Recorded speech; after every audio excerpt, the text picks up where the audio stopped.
On Hollybuzz, this film steps into the spotlight carrying decades of legacy, expectation, and controversy even before the first punch is thrown.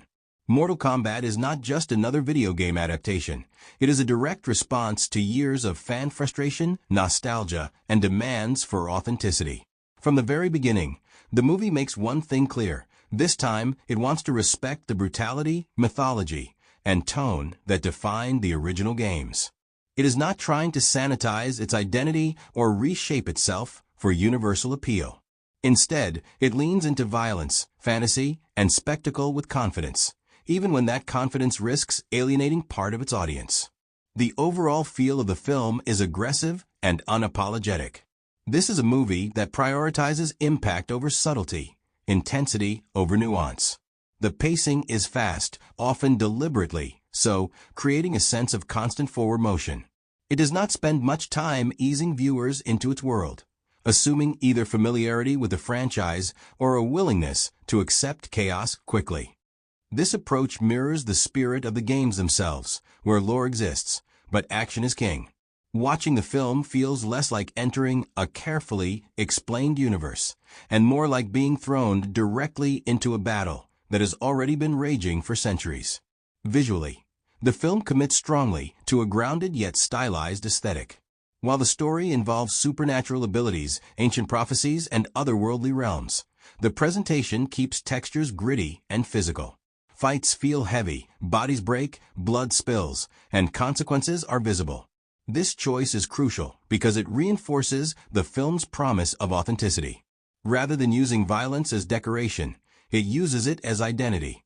The brutality is not accidental, it is foundational, reminding viewers that Mortal Kombat has always been about pushing boundaries. The narrative setup introduces the concept of destiny and lineage as central forces. Instead of immediately focusing on iconic characters alone, the film chooses an entry point designed to guide newcomers into the mythology. This decision is one of the most debated aspects of the movie, because it shifts perspective away from familiar faces toward a character meant to represent the audience's introduction to this world. The intent is clear: create a human anchor through which the lore can unfold. Whether this choice succeeds emotionally is subjective, but structurally, it allows the film to explain its rules without stopping the story entirely. At the heart of the story is the idea that power must be unlocked, earned, or awakened. Characters are not simply skilled fighters. They are vessels of something larger, tied to ancient conflicts and inherited responsibility. This framing adds a mythic layer to what could otherwise be a straightforward tournament narrative. The film treats combat not just as sport, but as expression of identity. Each character's fighting style, ability, and motivation is designed to reflect who they are within the larger conflict between realms. Character portrayal varies in tone and effectiveness. Some performances lean into theatricality, embracing the heightened nature of the material. Others aim for grounded realism, creating an uneven but interesting mix. This contrast mirrors the franchise itself, which has always balanced exaggerated villains with stoic warriors. The film clearly understands the importance of iconic presence. Certain characters command attention the moment they appear, not because of dialogue, but because of posture, costume, and controlled menace. These moments feel intentionally crafted to satisfy longtime fans.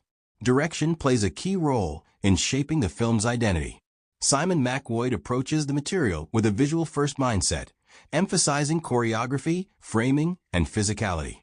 Fight scenes are staged to showcase distinct styles, avoiding overly chaotic editing that would obscure movement.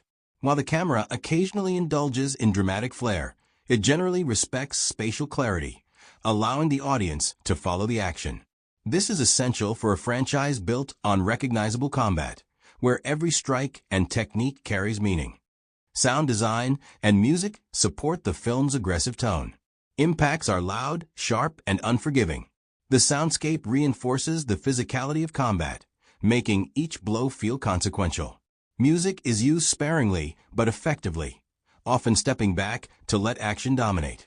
When it does rise, it serves to heighten tension rather than guide emotion. This restraint keeps the film from feeling melodramatic, even when the stakes are exaggerated. As the story unfolds, it becomes clear that this film is less concerned with perfection and more focused on declaration. It wants to announce that Mortal Kombat is back, and that it refuses to be embarrassed by its origins. The lore is dense, sometimes rushed, but delivered with sincerity. The film does not apologize for being niche or extreme.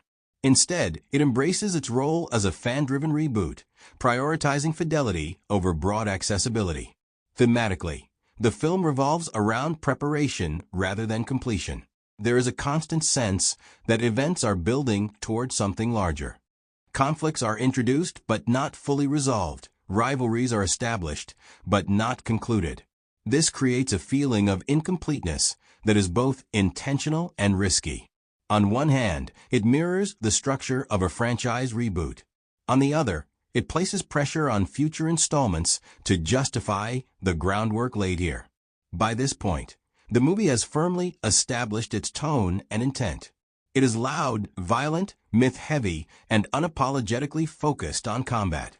It may not offer deep emotional arcs or philosophical reflection, but it delivers commitment. The foundation built here is not about closure, but about alignment, aligning the film version of Mortal Kombat with the spirit that made the games iconic. What remains is a sense that this is only the beginning, a setup designed to unleash something bigger, bloodier, and more familiar to fans who have waited a long time to see this world treated seriously on screen.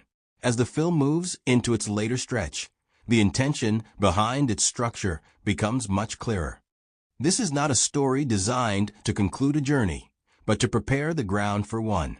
The narrative shifts away from introduction and explanation toward confrontation and alignment. Characters who were previously scattered, uncertain, or incomplete begin to take shape within the larger conflict. The sense of inevitability grows, not because the plot becomes unpredictable, but because the film commits fully to its chosen direction. It stops trying to justify its existence, and instead focuses on delivering the experience it promised. The second half leans heavily into combat as expression. Fights are no longer just demonstrations of skill, but statements of identity. Each confrontation is framed to highlight contrast, not just between fighters, but between philosophies and roles within the mythos. The choreography becomes more confident, more character-specific, reinforcing the idea that power in this world is deeply personal. These sequences are not subtle, but they are purposeful. They exist to satisfy a core expectation of the franchise, that combat is storytelling. Violence escalates in both scale and clarity. The film no longer holds back, embracing its rating and its reputation. Fatal blows are delivered without hesitation, and the camera does not look away. This commitment is significant because it signals trust in the audience. The film assumes viewers are here for intensity, not restraint. Rather than diluting its impact for accessibility, it chooses to be consistent, even when that choice narrows its appeal. This decision defines the film's identity more strongly than any single plot point. Character arcs remain simple, but they gain momentum. Growth is not explored through introspection or dialogue, but through action and outcome. Characters discover who they are by fighting, losing, surviving, and adapting. This approach aligns closely with the source material, where progression is measured through confrontation rather than conversation. While this limits emotional depth, it reinforces thematic consistency. The film knows what kind of story it is telling and refuses to pretend otherwise. Antagonistic forces become more prominent, not necessarily more complex, but more present.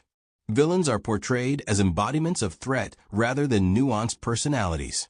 Their purpose is to intimidate, dominate, and provoke response.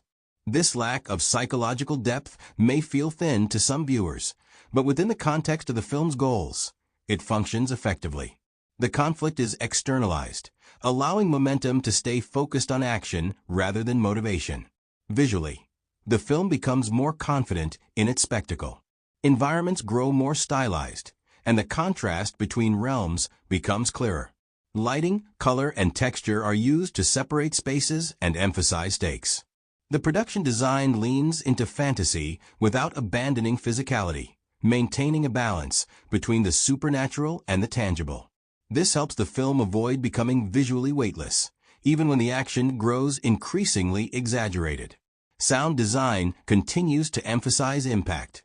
Every strike, clash, and movement is reinforced with weight and force. The auditory experience remains aggressive, supporting the film's relentless tone. Music remains selective, rising at moments meant to feel iconic rather than emotional. This choice keeps the focus on physical presence rather than sentiment, reinforcing the idea that this world is defined by conflict, not reflection. As the story approaches its conclusion, it becomes evident that resolution is not the goal. Instead, the film positions itself as an opening chapter. Rivalries are set, alliances are hinted at, and the promise of a larger confrontation hangs in the air. This lack of closure can feel unsatisfying if viewed in isolation, but it makes sense within the framework of a franchise reboot. The film is not trying to finish a story, but to reclaim a tone and establish credibility. From a numbers and reception standpoint, the film reflects this divided intention. Released in 2021, it generated strong conversation and engagement, particularly among fans of the games. Its box office performance was shaped by unusual circumstances, including simultaneous streaming release, but audience interest remained high. An IMDb rating around the low sixes reflects mixed reception, signaling appreciation for authenticity and action alongside criticism of narrative depth. These numbers suggest that while the film did not fully convert newcomers, it succeeded in reconnecting with a core fan base. What ultimately defines the film is its honesty. It does not pretend to be something it is not. It is not a character-driven drama or a carefully layered mythological epic. It is a declaration of intent, a statement that this franchise will no longer soften its edges or apologize for its identity. That confidence is its greatest strength, even when it exposes its limitations. By the end, the film leaves the audience with a clear understanding of what lies ahead. This is a world built for escalation, for larger conflicts, deeper rivalries, and more familiar faces. It asks viewers not to judge it as a complete story, but as a foundation. For those who value authenticity, brutality, and loyalty to source material, this film delivers exactly what it promises. For others, it may feel incomplete or overly focused on setup. Either way, it succeeds in one crucial task: re-establishing Mortal Kombat as a franchise unafraid of its own nature. If you enjoy cinematic breakdowns that look beyond hype and examine what a film is truly trying to achieve, stay connected with Hollybuzz. Share your perspective, join the discussion, and keep exploring movies that divide opinion but define identity.